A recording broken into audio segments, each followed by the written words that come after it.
If you are silent about your pain, they will kill you and say you enjoyed it. The above quote is from Zora Neale Hurston.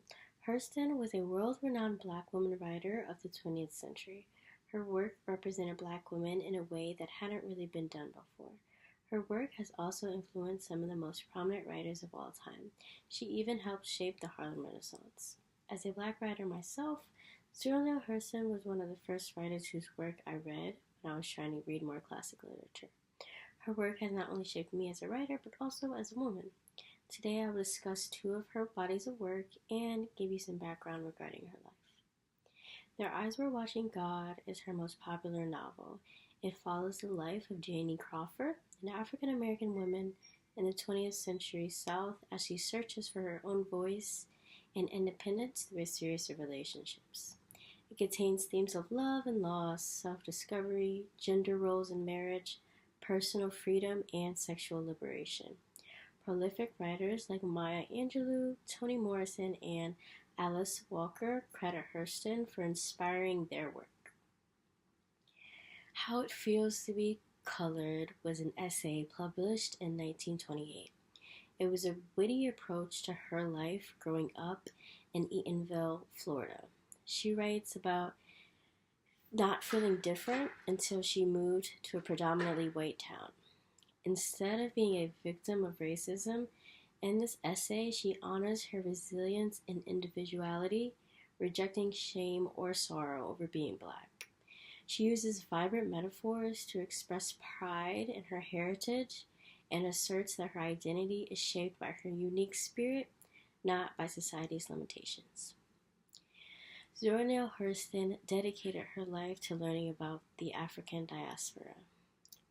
Hurston was born January 7, 1981, in Alabama. Both of Hurston's parents were formerly enslaved.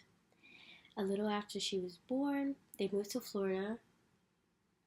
There they thrived, her father even becoming mayor of the town that they lived in. She got her associate's degree from Harvard University and her bachelor's from Barnard College here in New York.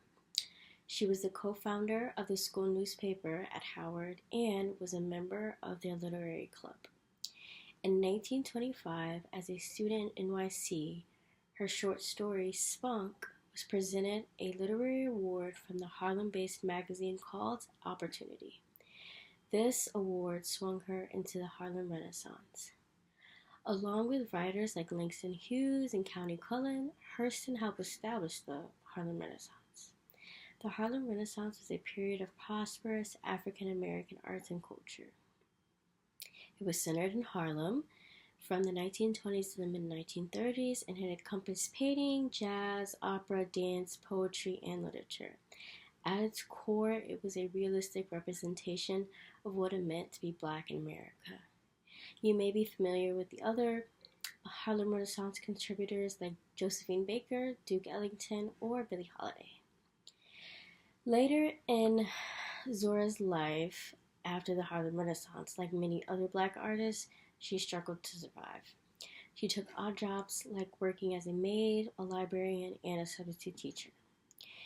Like many artists, she never really received much royalties from her art. Unfortunately, she ended up dying at the age of 69, penniless.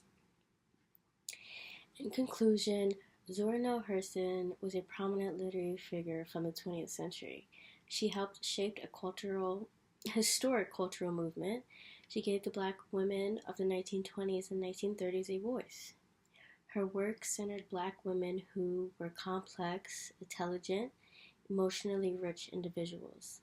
Even though her work was appreciated in its time, thanks to the writer of The Color Purple, Alice Walker, she became popular in the 1970s and has since been seen as one of the most important black writers of all time. Similar to writers like Hemingway, Hurston's work showcases how art is essentially forever. Human stories are always relatable.